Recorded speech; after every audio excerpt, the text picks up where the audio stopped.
নমস্কার বন্ধুরা, good morning. আমি বিশ্বজিৎ। আজকে আবার একটা নতুন ক্লাস নিয়ে। আজকের ক্লাস আমাদের বাড়িতে থাকা সুইচ বোর্ড নিয়ে। সুইচ বোর্ড যেটা কিনা আমরা প্রত্যেকের বাড়িতে প্রত্যেকে জানি যে সুইচ বোর্ড আমাদের কতটা ইম্পর্টেন্ট, বিকজ সুইচ বোর্ডের মাধ্যমেই আমরা বাড়ির যত ইকুইপমেন্টসগুলো আছে ইলেকট্রিকের সেগুলো আমরা জ্বালাই। আমি ভ্যারাইটি অফ সুইচ বোর্ড আপনাদের সামনে ডিসপ্লে করে দেখাচ্ছি। তার মধ্যে আপনি দেখতে পাচ্ছেন এখানে সুইচ আছে, 2 পিন প্লাগ আছে, এলইডি লাইট আছে মানে ইন্ডিকেটর, ফিউজ আছে, একটা ফিউজ ভালো করে দেখতে পাচ্ছেন। আর এখানে 15 অ্যাম্পিয়ার, 5 অ্যাম্পিয়ার বিভিন্ন রকম সকেট আছে যেগুলোতে আমরা ঢুকি। এটা এখন মডেলার দেখতে পাচ্ছেন, এটা মডেলার রয়েছে বিকজ এখন আর ওই হ্যান্ডমেড খুব কমই পাওয়া, এগুলো পুরো একদম ডাইরেক্ট পাওয়া যায়, একদম ঢালাই করা বোর্ড। কিন্তু আমার মতে এর থেকে অনেক বেটার হচ্ছে এই ঢালাই করা বোর্ডের থেকে।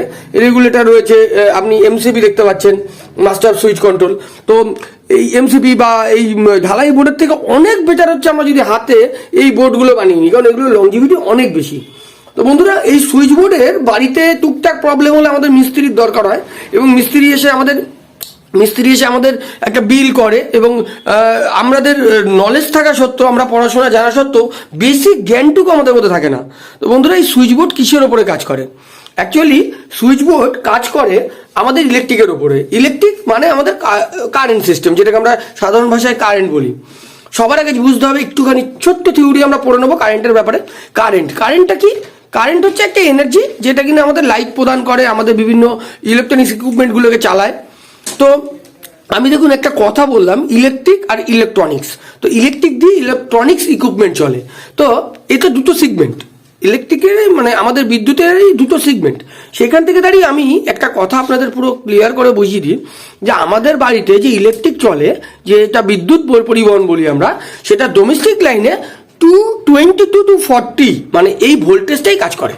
যার জন্য আপনি যখনই কোনো কিছু কিনবেন তার গায়ে না 240 ভোল্ট এটা লেখা থাকবে। আপনি যদি ভালো করে আপনার ব্যবহৃত জিনিসগুলো দেখতে পারেন, আমি আপনাকে সাধারণত ইউপিএস দেখাচ্ছি। দেখুন আমার এখানে একটা কম্পিউটার ইউপিএস আছে, যেটা ফন্টেক কোম্পানির লেখা, বুঝতেই পারছেন। এই ফন্টেক কোম্পানি ইউপিএস এর আপনি যদি ব্যাকগ্রাউন্ডে চলে যান তো গিয়ে দেখতে পারবেন এখানে না ভোল্টেজ দেওয়া আছে, ভালো করে দেখুন। আমি যদি ভালো করে দেখাই আপনি দেখতে পারবেন, দেখুন এই জায়গাটা লেখা রয়েছে 220 to 240।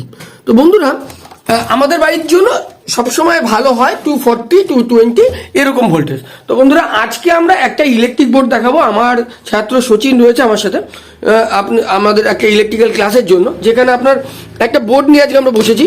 আর আমরা কি শিখবো, যে এই যে ইলেকট্রিক লাইন যেটা 240 লাইন আছে, এই 240 লাইনে আমরা কি করে একটা সুইচ কানেকশন করতে পারি।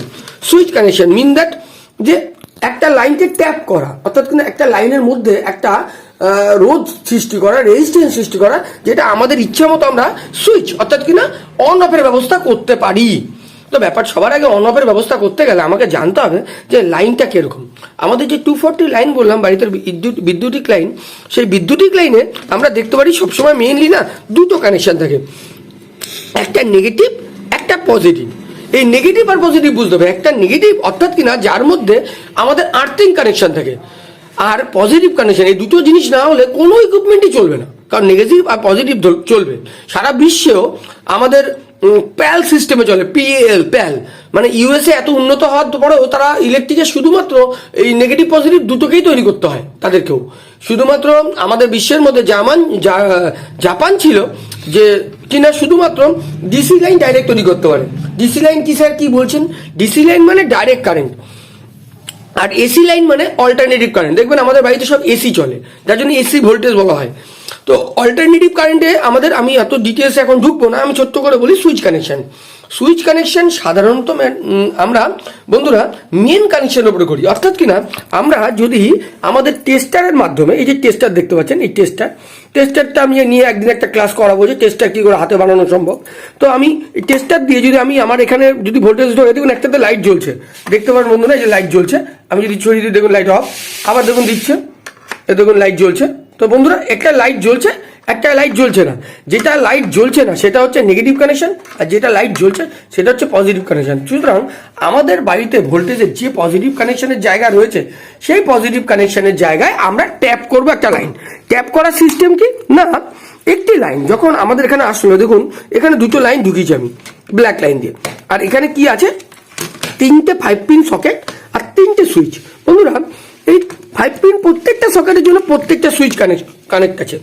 বলবেন কিভাবে? না, আমরা নেগেটিভ লাইনকে ডাইরেক্ট জুড়ে দিচ্ছি একটা কানেকশনের সাথে। যেই নেগেটিভ লাইনটা ডাইরেক্টলি একদম জুড়ে গেছে একটা প্লাগের মধ্যে, আর প্লাগের পিছন দিকের দিকে দেখুন এই প্লাগের লাইন থেকে আবার এই প্লাগে চলে গেছে, এই প্লাগের থেকে আবার এই প্লাগে চলে গেছে, মানে প্রত্যেকটা নেগেটিভটা ডাইরেক্ট নিয়ে নিয়েছে, এর মধ্যে কোনো সুইচ নেই। এবার আসছি পজিটিভ কানেকশনে। দেখুন পজিটিভ কানেকশন সবাই আগে চলে আসছে সুইচের মধ্যে। এই দেখুন সুইচের মধ্যে ঢুকলো। সুইচের কোথায় ঢুকলো? নিচে ঢুকলো। ঢোকার পরে সুইচ থেকে কি করলাম, আমি সুইচের ওপরে পয়েন্ট থেকে একটা পয়েন্ট নিলাম, নিয়ে আমরা কোথায় ঢোকাচ্ছি ভালো করে একটু বন্ধুরা দেখবেন, ঠিক এরকম জায়গায়, ঠিক প্লাগের আরেকটা প্রান্তে যেখানে নেগেটিভ ডাইরেক্ট ঢুকেছিল, সেখানে পজিটিভটাকেও ঢোকালাম। তো বন্ধুরা, এই নেগেটিভ আর পজিটিভ ঢোকালে কি হলো, সুইচটা যখন অফ বা অন হচ্ছে, তখন আমি অন করছি মানে নিচের দিকে লাইনটা ট্যাপ করছি, তখন ওই অরিজিনাল মেইনটা ডাইরেক্ট লাইন হয়ে যাচ্ছে এবং এই কানেকশনের সাথে শর্ট হয়ে যাচ্ছে, মানে যুক্ত হয়ে যাচ্ছে। ফলে এর পজিটিভটা ডাইরেক্ট চলে যাচ্ছে প্লাগে। আগে থেকে প্লাগে কি ছিল? নেগেটিভ। পরে সুইচের সাহায্যে কি আসলো? পজিটিভ। তো দেন প্লাগের মধ্যে নেগেটিভ আর পজিটিভ চলে আসলো। আর ওপরেরগুলো সব 8-3 নিয়ে আমি পরে একদিনের ক্লাস করাবো। ঠিক সেম ভাবে দেখুন, এই পজিটিভটাই এখান থেকে ডাইরেক্ট টেনে এই সুইচের গোড়ায় দিয়েছি, সুইচে গেছে, কোনো প্লাগে যায়নি। মিন টু সে দ্যাট, যে আমি বলতে চাইছি যে এই প্লাগগুলোর মধ্যে যে পজিটিভগুলো ঢুকছে সেগুলো বাই সুইচ ঢুকছে, প্রত্যেকটা সুইচ হয়ে ঢুকছে। দেখুন প্রত্যেকটা সুইচ হয়ে। তো বন্ধুরা, আমি একদিন আরেকটা ক্লাস করাবো যেখানে ডাইরেক্ট সুইচ আর প্লাগের মধ্যে কানেকশন। ঠিক সেরকমই যখন আমরা বাল্ব তৈরি করি, বাল্বের লাইট অফ করি, তাহলে বাল্বের একটা লাইন মেন ঢুকে গেল, আরেকটা লাইন ডাইরেক্ট সুইচে ঢুকবে, সুইচ থেকে আরেকটা অপর কানেকশন বাল্বের মধ্যে যাবে, তাহলে কি হবে, বাল্বটা অন অফ করতে সুবিধা হবে। তো বন্ধুরা, থ্যাংক ইউ। আমার আরও ভিডিও আপলোড করার জন্য, আরও ভিডিও দেখার জন্য, আরও ভিডিও ইলেকট্রিক জানার জন্য বা এডুকেশনের মধ্যে নেওয়ার জন্য অবশ্যই সাবস্ক্রাইব করুন আর লাইক দেবেন একটা। আর আমি বিশ্বজিৎ আপনাদের সাথে এডুকেশন ফান্ডামেন্টালসে রইলাম। ধন্যবাদ, নমস্কার।